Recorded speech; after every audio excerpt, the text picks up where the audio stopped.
Olá, pessoal, boa noite. Mais um resumão da Plug e nesta semana o nosso entrevistado é o deputado federal e pré-candidato ao governo de São Paulo pelo Partido Novo, Vinícius Poit.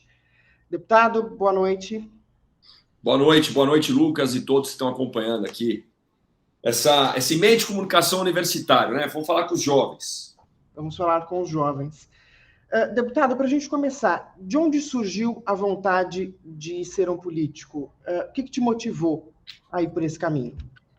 Cara, eu nunca pensei em ser político, eu sou de São Bernardo do Campo, né, do ABC, fiz administração de empresas, sempre empreendi, trabalhei, fui atrás da minha vida, dos meus projetos, até que eu vi o país nesse caos, em manifestações de rua, impeachment, polarização, e aí duas coisas me fizeram vir para a política. A primeira é um senso de retribuição muito grande, retribuição, e aí perante a minha fé em Deus, mas retribuição também perante a sociedade. Num país tão desigual, onde poucos têm muita oportunidade e muitos têm pouca oportunidade ou quase nada, eu tenho um dever cívico, porque como alguém que teve oportunidade, trabalhar para que os outros tenham. E a melhor forma de fazer isso é na política. A forma de retribuir com mais escala é na política.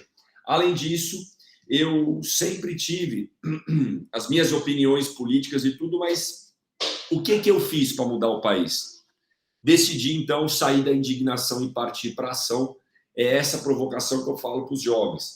Tirem o título, participem, votem, se filiem e, por que não, se candidatarem, né? Para a gente não ficar só criticando, mas não entrar em campo para mudar o país. Certo. Você foi eleito o parlamentar mais transparente da história. Por que você não pensou em tentar um outro mandato como deputado e quis partir para um outro caminho como candidato ao governo da maior cidade, do maior estado do país? Lucas, eu tenho uma posição pessoal, nem é do meu partido, porque o meu partido permite uma reeleição.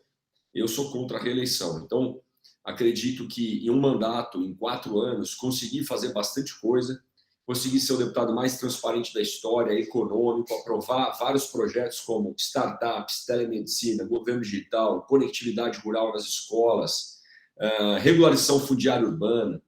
Liderei a bancada de São Paulo por 2 anos, que é a maior bancada do Congresso. Então, dá para ter resultado rápido. Não precisa ficar igual alguns deputados falam, não, preciso ficar aqui 3, 4, 5 mandatos, né? 20 anos para fazer alguma coisa? Negativo. Dá para ter resultado rápido para quem trabalha sério e trabalha muito. E aí eu acredito muito na oxigenação da política, na sucessão. Então, também por isso quero abrir espaço para fomentar e para trazer novos jovens. Por que ser governador do Estado de São Paulo? O Estado de São Paulo está na mão do mesmo partido há 30 anos. O Estado de São Paulo enriquece, o Estado de São Paulo se fortalece, mas o Estado, o governo, não a população. A população continua pobre, perdendo as empresas, perdendo os empregos. Então a gente precisa de um governador que governe São Paulo. O Estado de São Paulo não merece ter alguém que seja palanque político de uma outra eleição ou de outros interesses. O Estado de São Paulo precisa de um governador que conheça São Paulo e que trabalhe, conheça a realidade dos empreendedores, sabe? Pise nas regiões de São Paulo sem ser por avião, por helicóptero, mas gastando a sola do sapato. E a gente nunca teve isso, Lucas. Então está na hora de ter um governador estilo Zema, que entra lá, enxuga a máquina e prioriza o cidadão, não priorizar os próprios políticos. Já fiz isso no meu mandato, quero fazer agora no Estado de São Paulo, porque é disso que a gente precisa para o Estado voltar a crescer, gerar emprego e botar dinheiro no bolso do povo. Que tem gente passando fome em São Paulo, e isso está intimamente ligado ao aumento da violência pública. Certo. Eu tenho até uma pergunta sobre isso. A gente está vendo em São Paulo a criminalidade está aumentando cada vez mais e drasticamente. Quais são as suas propostas para a área de segurança pública, caso eleito aqui em São Paulo? Cara, principalmente focar e valorizar o policial militar que está na rua. O policial militar que está na rua em São Paulo, ele é um dos piores pagos do Brasil. Só ganha de Espírito Santo, Paraná e Piauí, o que é o fim da picada, cara. O policial militar que está na rua em São Paulo, nos últimos 20 anos, tem o menor contingente Diminuiu o contingente de polícia militar enquanto aumentou as pessoas que moram no estado, cara. 10 mil policiais de déficit, a gente tem 83 mil homens.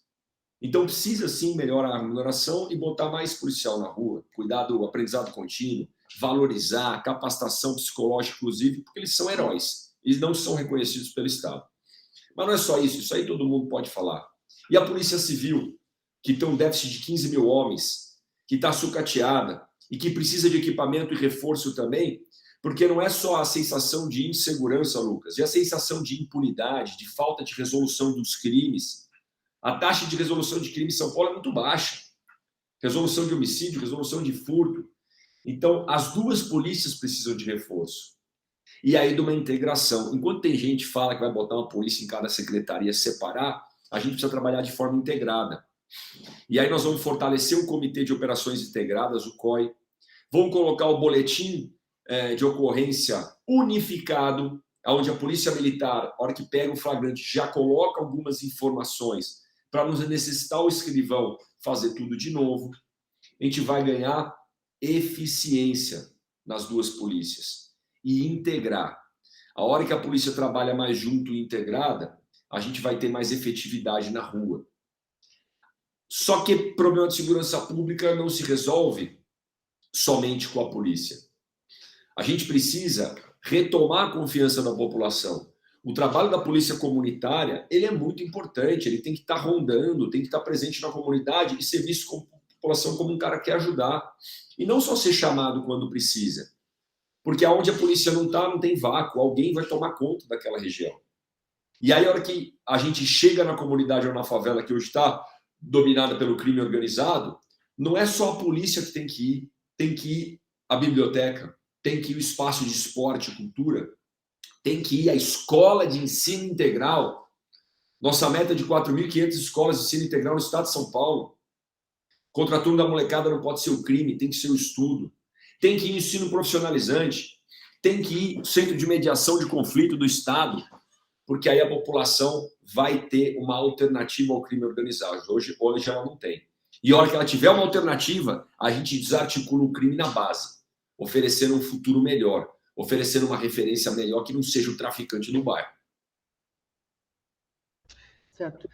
Candidato, o senhor disse em diversas oportunidades que não faria campanha utilizando recursos do fundo eleitoral. Como é possível fazer isso? Não farei, não fiz e nunca vou fazer, cara, usando o fundo eleitoral.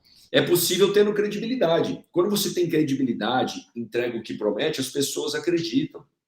Na minha campanha para deputado federal, eu não utilizei um centavo do fundo. E mesmo assim tive um monte de doação. Por quê? Porque as pessoas acreditaram no projeto. As pessoas viram verdade no que eu estava falando. As pessoas já conheciam o meu histórico como empreendedor e sabiam que eu entrego. E aí me apoiaram. Agora, a transparência está escancarada. Todo mundo viu meu mandato. Economizei mais do que eu prometi. Aprovei mais projeto do que eu prometi. Então está tudo entregue. E aí, com isso, com credibilidade, as pessoas tornam a te apoiar. Agora, os outros partidos, cara, o cara não cumpre o que promete, o cara mente, o cara rouba, o cara é preso, o cara bota a tornozeleira eletrônica e continua recebendo dinheiro do povo, sem o povo poder escolher, Lucas. Muito ruim. Então, totalmente contra o fundão e a favor da transparência, da credibilidade. Tem que receber apoio quem é bom, tem que receber apoio quem cumpre o que promete, e não ladrão. Você falou agora há pouco que o governo de São Paulo está há muito tempo com o mesmo comando. Como você avalia a atual gestão de São Paulo? Eu falo do ex-governador João Dória e do atual Rodrigo Garcia. Olha, é tudo a mesma coisa, né? O candidato de São Paulo é o candidato do Dória. Então, não adianta um querer se desassociar do outro, que é chamar a gente de burro, né? É tudo a mesma coisa. Até porque quem estava mais à frente do governo é o atual governador, não era o Dória. O Dória estava fazendo campanha para presidente. E apesar de terem focado na vacina e fortalecido o Instituto Butantan, que foi algo positivo, aumentar o imposto no meio da pandemia, cara, é de uma tamanha insensibilidade com o povo que está em São Paulo. Cara. Aumentar imposto no meio da pandemia, por que não cortou secretarias? Por que não acelerou privatizações? Por que não cortou dos próprios privilégios? Como o Zema faz em Minas Gerais, como a gente fez no nosso mandato? Não, aumentou o imposto para o povo. Isso aí fechou empresas, isso aí causou desemprego. Isso daí tirou comida da mesa das pessoas porque aumentou o imposto até na comida, no remédio, cara. Que ser humano que faz isso no meio da pandemia? Então, para mim, resume a essa insensibilidade com a população que sofreu, com a população que perdeu o emprego. A gente precisa do governador que calce o sapato do outro. A gente precisa do governador que tenha sensibilidade com a população e não com os políticos. A última pergunta para a gente encerrar. A gente tem hoje uma corrida eleitoral aqui em São Paulo de candidatos de extremo. Fernando Haddad, que se coloca como candidato de extrema esquerda, e o ex-ministro da Infraestrutura, Tarcísio de Freitas, de extrema direita, inclusive ligado ao presidente Bolsonaro. Dentre esses candidatos, como o senhor se coloca perante o eleitor? Cara, a gente tem outros, né? Outros candidatos menores aí na disputa, mas entre os, vamos dizer assim, os primeiros colocados, né? A gente tem um candidato do Lula, a gente tem um outro candidato do Lula, porque eles ficam brigando para ver quem que é o filho mais bonito, né? Mas esse aqui é o do Alckmin, que é a mesma coisa. A gente tem candidato do Bolsonaro, a gente tem candidato do Dória e eu. Porra, candidato de São Paulo, cara. Para que esse negócio de São Paulo ser palanque para as outras eleições. Tá na hora de São Paulo ter alguém que é governador de São Paulo. Chega de usar São Paulo como reduto eleitoral.